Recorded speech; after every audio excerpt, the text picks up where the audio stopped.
Bonjour à tous. Nous sommes en mars 2019. Il y a un sujet qui fait la une dans les médias, à la télé, sur YouTube et Facebook. Les actes de pédophilie commis par des prêtres de l'Église catholique. Je sais que cela choque et attriste énormément de personnes, des non-croyants et des croyants comme moi, qui voulons que justice soit faite pour les victimes et que les auteurs soient jugés et condamnés, et c'est tout à fait normal. En France, comme vous le savez, le cardinal Barbarin vient d'être condamné à 6 mois de prison avec sursis, non pas pour viol puisqu'il n'est pas l'auteur des faits, mais pour non-dénonciation. Il n'était même pas cardinal au moment des faits, mais vu que quelqu'un doit payer et que c'est lui le plus haut dignitaire de l'Église catholique en France aujourd'hui, c'est donc lui qui paye pour les autres. Suite à la condamnation, il a remis sa démission. C'est par soutien envers les victimes qui, selon lui, ont trop souffert et par loyauté envers l'Église, qui n'est pas responsable des actes de certains prêtres apostats qui ont trahi Dieu par leurs actes, que le cardinal a remis sa démission. Lui n'est pas un violeur, ne l'oublions pas. Et c'est pour ça qu'il a fait appel et en tant que citoyen français, c'est son droit. Les affaires concernant les prêtres pédophiles sont presque toutes des affaires anciennes. Dommage que les parents des victimes n'ont pas porté plainte au commissariat très vite au moment des faits pour que les vrais coupables payent et non pas d'autres juste pour faire une condamnation exemplaire. Si les membres de l'Église sont accusés de non-dénonciation, c'est que les parents savaient et ils auraient dû déposer plainte. Oui, un prêtre est censé représenter la parole de Dieu sur terre, comme les imams, les rabbins qui ont les mêmes prétentions, et qui sont pourtant accusés des mêmes crimes. Il suffit de chercher sur le web. Les articles sont nombreux, et c'est d'autant plus lamentable et triste, mais il n'en reste pas moins des hommes avant tout, qui pêchent comme nous tous. Être des hommes de Dieu, ça ne fait pas d'eux des dieux. Mais chacun est responsable de ses actes et doit payer pour ses propres crimes. Car ce qui est triste, c'est qu'on constate qu'aujourd'hui, un prêtre est vu systématiquement comme un pédophile. S'il vous plaît, ne stigmatisez pas tous les prêtres qui sont dans la majorité des êtres sincères, qui font de leur mieux pour être au service de Dieu et de leurs prochains. Souvenez-vous des prêtres formidables comme l'était l'abbé Pierre, qui était au service des pauvres. L'Église a donné tellement d'autres saints prêtres. Pour exemple, saviez-vous qu'une semaine après le naufrage du Titanic, le journal, le Newark Evening News, rapportait que sur le bateau, un prêtre catholique du nom de Thomas Billes a refusé qu'on lui donne un gilet de sauvetage et l'a confié à un autre passager. D'autres journaux racontent qu'il a par 2 fois refusé d'embarquer dans un canot lorsqu'on le lui a proposé. Lorsque le bateau Titanic était sur le point de couler, il reste sur le navire jusqu'au bout, confessant ce qu'il le souhaitait et récitant son rosaire. Selon des témoins, il aurait donné le sacrement de réconciliation avec Dieu à plus de 100 personnes ce soir-là. Connaissiez-vous aussi l'histoire de Monseigneur Paul Raymond, évêque de Nice, qui avait accueilli dans son évêché le réseau Marcel, qui a sauvé 527 enfants juifs de la déportation en leur fournissant de faux certificats de baptême et en les dispersant dans des institutions catholiques, malgré les forts soupçons des Allemands pendant la Seconde Guerre mondiale. Les Juifs l'ont déclaré juste parmi les nations en 1991. Saviez-vous aussi que pendant la Seconde Guerre mondiale, il y a eu d'autres prêtres qui se sont comportés en héros, comme le prêtre catholique polonais Père Marceli Goldowski, qui a risqué sa vie en sauvant plusieurs milliers de Juifs qui étaient enfermés dans le plus grand ghetto d'Europe, le ghetto de Varsovie. En Pologne, les historiens sont parvenus à identifier 1000 prêtres sur les 10 000 que comptait le pays à l'époque, qui se sont mobilisés pour aider la communauté juive durant toutes ces années, avec le soutien de proches et de paroissiens. Parmi eux, 150 ont été tués par les nazis, dont de nombreux prêtres, souligne le père Paweł Rytel Adrianik, le prêtre polonais qui dirige les travaux du projet « Les prêtres pour les Juifs ». Allons maintenant en Afrique pour des faits qui se sont passés il n'y a même pas 5 ans. Le père Bernard Kinvi, 32 ans, est togolais, prêtre de l'ordre des Camiliens. Début 2014, il a sauvé la vie de plus de 1000 musulmans, fuyant les milices déchaînées, les rassemblant et les abritant dans l'église locale. Il l'a fait au péril de sa vie. Tous les prêtres ne sont pas des pédophiles, enlevez-vous ça de la tête. Oui, la pédophilie, c'est un mal condamnable qui touche hélas tellement de catégories de personnes. Peu importe la religion, peu importe le statut social et la couleur de peau. Des études démontrent qu'il y a de la pédophilie dans le sport, dans les écoles, les orphelinats, les maisons d'accueil, dans tous les milieux où il y a des enfants, mais hélas, on en parle très peu à la télé, ou pas du tout, si ce n'est pour parler des catholiques. Des reportages, même s'ils sont peu nombreux, ont été diffusés pour sensibiliser les parents à être vigilants concernant le milieu du sport, par exemple. Un jour encore, pour moi, c'était un sujet complètement inconnu. La pédophilie.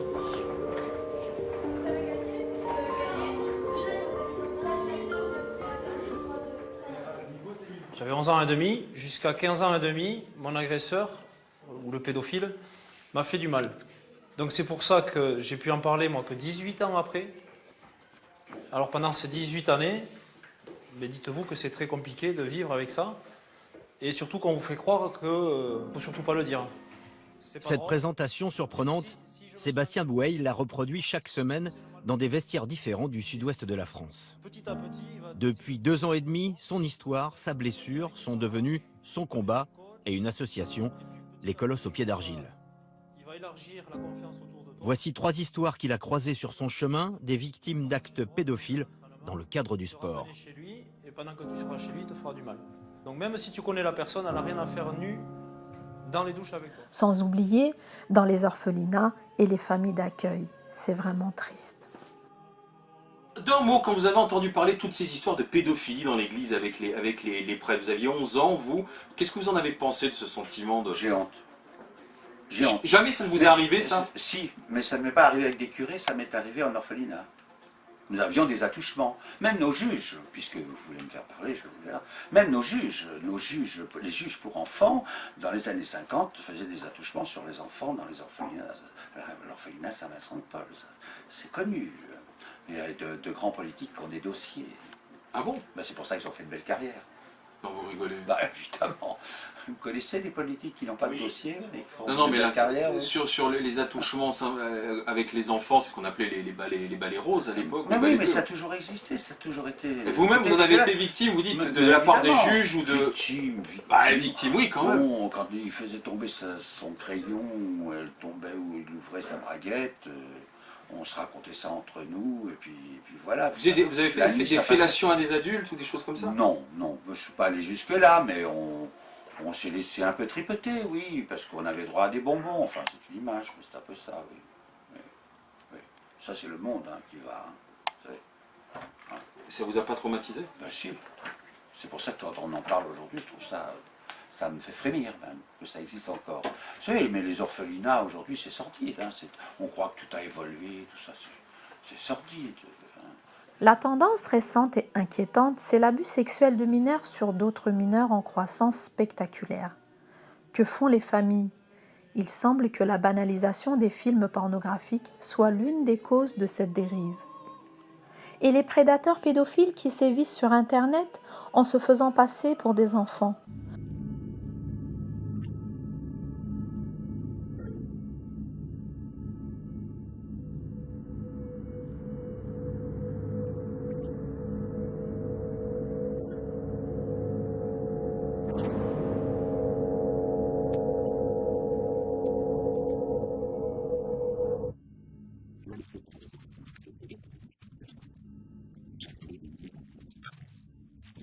Combien de familles mettent en place un vrai contrôle parental? Voilà des questions urgentes pour tous les citoyens. C'est une forme de déni de faire comme si cela ne concernait que l'Église. L'Église a réagi, la société pas encore. On attend d'entendre les donneurs de leçons qu'ils nous disent comment ils protègent leurs enfants. Un aumônier m'a raconté qu'en 11 ans de travail en prison, il a rencontré et accompagné des centaines de victimes et de coupables. Il ne parle pas à partir de simples convictions, mais par expérience. Il n'est donc nullement étonnant de retrouver dans l'Église des pécheurs comme il y en a dans toute la société. Contrairement à ce que laissent entendre les médias, il n'y a pas plus de délinquants chez les catholiques que chez les autres, loin de là. Pour les abus sexuels sur mineurs, le rapport du Sénat de 2017 recense 4000 condamnations, 8000 plaintes et seulement 10 concernant des prêtres. Bien sûr que c'est plus choquant avec des prêtres, mais cela ne doit pas faire oublier que le problème est dans toute la société. L'archevêque de Strasbourg, Monseigneur Luc Ravel, répondait au journal La Croix en 2018 que ces scandales ne remontent pas uniquement à la Seconde Guerre mondiale, car pour l'instant nous n'avons d'informations que depuis le début des années 40, mais cela ne signifie pas qu'il n'y ait rien d'autre eu avant. Les premiers cas historiques seraient situés entre le IVe et le Ve siècle dans les écrits des Pères du désert, qui condamnaient déjà très fermement le fait d'amener un garçon dans les monastères. Pour comprendre pourquoi ces scandales commencent à éclater à partir de la Seconde Guerre mondiale, c'est que pendant la période hitlérienne, pour nuire à l'Église dont les prêtres faisaient de la résistance, le ministre nazi des cultes avait affirmé que 7000 ecclésiastiques avaient été condamnés pour crimes sexuels entre 1933 et 1937, alors que le chiffre réel semble avoir été 170 cas, ce qui est déjà trop, je vous l'accorde, dont une bonne part avait quitté l'état religieux avant les faits, mais 170, on est bien loin des 7000 prêtres, c'est 40 fois moins. Ces accusateurs faisaient partie d'une campagne de désinformation conduite par les hauts responsables du parti nazi NSDAP pour réduire l'influence de l'Église dans l'Allemagne hitlérienne. Aujourd'hui, ce sont les médias qui continuent pour réduire l'influence morale de l'Église sur les gens en laissant entendre qu'il y aurait plus de délinquants sexuels chez les catholiques que chez les autres. Je ne dis pas que c'est la faute des médias qu'il y ait des abus sexuels, mais à force de ne parler que de ça, ça donne l'impression aux gens que le catholicisme se résume à ça. Et pour les détracteurs qui veulent faire un lien entre pédophilie et célibat, c'est n'importe quoi.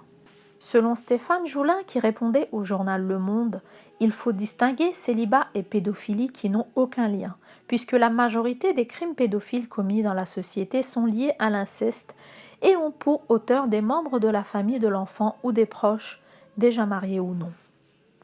Ainsi, un rapport publié en 2008 par les réseaux irlandais de crise sur les viols, RCNI, relève que 50,8% des agresseurs sont des parents, 34% des voisins et amis et 3,4% des figures d'autorité, entre parenthèses prêtres ou instituteurs.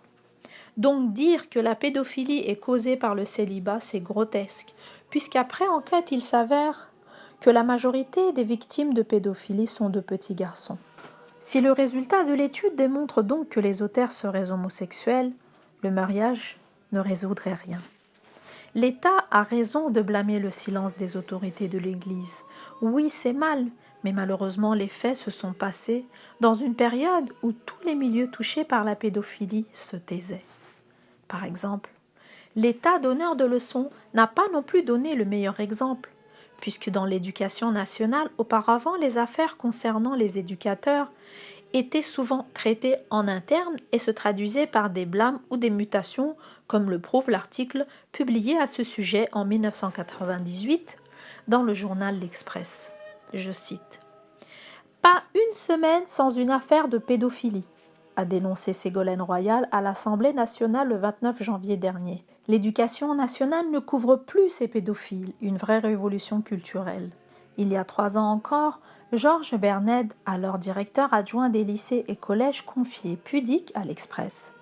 Lorsqu'un enseignant est soupçonné d'être à risque, la meilleure solution consiste sans doute à lui donner un travail administratif. Dans toutes les institutions, on répugne à ne pas régler ces problèmes en interne. Aujourd'hui, surtout après l'affaire Dutroux, plus question de s'en tenir à des blâmes palos et à des mutations pour convenance personnelle. Après des années de silence, Claude Allègre et Ségolène Royal ont diffusé une circulaire le 4 septembre 1997. Ce texte de 27 pages sur les violences sexuelles a provoqué un déferlement de plaintes, mais aussi un vrai malaise dans le corps enseignant qui s'estime outrageusement soupçonné. Fin de citation. Comme vous le savez, le sujet de la pédophilie des prêtres fait beaucoup parler d'elle à travers les médias et des youtubeurs catholiques ne pouvaient pas passer à côté de ce sujet. Néanmoins, je ne suis pas tout à fait d'accord avec les analyses qu'elle a faites sur la pédophilie des prêtres dans ses vidéos. Bonjour à tous. J'ai longtemps hésité avant de tourner cette vidéo, mais c'est un sujet d'actualité sur lequel on ne peut pas faire l'impasse. Vous avez tous entendu parler, que vous soyez croyants ou non, de ce scandale qui est un véritable scandale d'État. Quel est le lien entre la pédophilie et l'homosexualité au sein de Vatican II? Après 4 ans d'enquête, l'auteur de Sodoma révèle que la majorité des dignitaires, notamment des hauts dignitaires de Vatican II, seraient homosexuels et homophiles. Pourquoi tant d'horreur dans l'église conciliaire de Vatican II? Parce que Vatican II a apostasié la foi catholique et a voulu réformer l'église, instaurant alors une autre église œcuménique. Paul VI a instauré un nouveau rite pour les sacres épiscopaux, le Spiritus Principalem, qui n'a plus un sens catholique. J'ai beaucoup de sympathie et d'admiration pour le zèle que Virginia a pour Dieu, et je rends grâce au Seigneur que l'Esprit Saint l'ait amenée à sa conversion au catholicisme en 2012.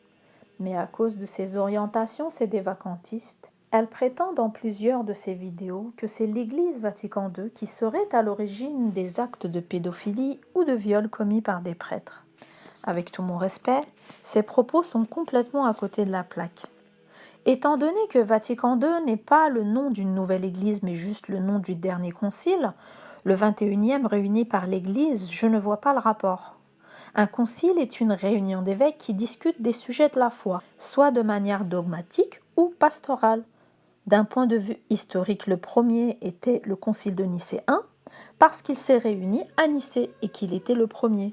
Chaque concile, qu'il soit pastoral ou dogmatique, porte le nom du lieu où il se réunit. Et si plusieurs conciles se réunissent dans un même lieu, ils sont numérotés pour les dissocier entre eux. Exemple, il y a eu Concile Nicée I en 325, Concile Nicée II en 787. Pareil pour Concile Vatican I qui s'est achevé en 1870 et Concile Vatican II qui s'est achevé en 1965. Donc rien à voir avec le nom de deux églises. Il y a toujours eu par le passé des horreurs commises par les hommes, parce que les hommes sont des pécheurs, qu'ils sont soumis à la tentation. Mais il faut bien comprendre quelque chose, il faut bien retenir cela. Il n'y a jamais eu, en 2000 ans d'église catholique, une telle infection, une telle dépravation des mœurs, de telles horreurs au sein de l'église catholique. Et il n'y a jamais eu, en 2000 ans, un tel scandale, une telle infection. Je le répète, il n'y a jamais eu dans l'Église catholique de telles atrocités, alors qu'elles ont été commises depuis les fondations, le début de l'Église conciliaire, depuis Vatican II. Ce qui se passe dans l'Église conciliaire est sans commune mesure. Il n'y a pas de comparaison possible. C'est toute l'institution qui est gangrénée. Les sujets de la foi traités dans ce concile n'ont strictement aucun rapport avec la pédophilie, ni de près, ni de loin, que ce n'est pas parce que des scandales publics éclatent à partir des années 50, mais qu'ils restent relativement peu nombreux, que cela veut dire qu'il n'en existait pas avant la date du Concile Vatican II, qui s'est achevé en 1965. Vous allez comprendre pourquoi des études ultérieures montreront que les cas d'abus sur mineurs aux États-Unis, en Irlande, aux Pays-Bas, en Belgique et en Allemagne par exemple, ont surtout été nombreux dans les années 60-80 et que ces affaires étaient souvent étouffées ou attiraient moins l'attention des responsables et de l'opinion qu'aujourd'hui. Pour répondre à cela, Olivier Bobineau, auteur du livre « Le sacré incestueux, les prêtres pédophiles », explique que la parole des victimes et de leurs parents se libère en tournant des années 90 au moment où le statut de l'enfant dans la société change. La Convention internationale des droits de l'enfant ne date que de 1989 et il était encore possible pendant la révolution sexuelle des années 1970 de faire l'apologie de la pédophilie. C'est donc pour ça que les cas d'abus sexuels révélés, soient plus nombreux après que cette Convention des droits de l'enfant ne soit adoptée de manière internationale. Donc, discutons du Concile Vatican II d'un point de vue théologique, doctrinal ou pastoral. Mais dire que les cas d'abus sexuels révélés soient moins nombreux avant Vatican II et plus nombreux après aurait un lien avec le Concile, c'est faire un raccourci grotesque. Pour ces affaires d'abus sexuels, à mon humble avis, l'Église a raison de se remettre en cause. Il me semble que le vœu d'obéissance et la bonne attitude par rapport au scandale et la bonne manière d'aimer l'Église et ses prêtres comme une famille ne sont pas toujours bien compris. Le vœu d'obéissance d'une religieuse ne doit pas conduire des religieuses à se laisser abuser par des prêtres apostats. Malheur à qui par le scandale arrive, comme dit l'Écriture, ne veut pas dire qu'il faille l'étouffer. Dieu et ses anges voient derrière la belle façade les immondices cachés derrière. Un prêtre n'est pas un genre de demi-ange, il reste un homme qui peut faillir et tomber plus bas que ce qui est acceptable pour un prêtre. L'esprit de famille entre évêque et prêtre ne doit pas favoriser une attitude d'omerta mafieuse. En cas d'abus sexuel, pas seulement sur des enfants mais aussi sur des adultes, il s'agit de péchés extrêmement graves avec la circonstance aggravante de l'abus du nom de Dieu pour faire l'œuvre de Satan. Il y a entre 5 et 8% de prêtres pédophiles dans le monde. C'est à la fois peu et beaucoup. Suffisamment pour faire d'énormes dégâts. Suffisamment pour pourrir les parties substantielles de l'Église de l'intérieur. Si on inverse la proportion, cela fait 95% ou 92% de religieux innocents sur la question et pourtant la honte de ces abominations salissent l'Église. Là, je m'adresse aux croyants catholiques ou aux autres. J'espère de tout cœur que ces cas d'abus sexuels, aussi terribles et condamnables soient-ils, n'ont pas remis en doute votre foi, et que vous comprendrez que l'Église est pleine de prêtres formidables, et que par leur vocation, ils ont fait le choix de faire un don total d'eux-mêmes au service des autres et de Dieu. Voilà, ma vidéo est maintenant terminée. J'espère qu'elle était conforme à vos attentes, compte tenu de la gravité du sujet. Dieu vous bénisse tous, dans le nom saint de Jésus-Christ notre Seigneur. Amen.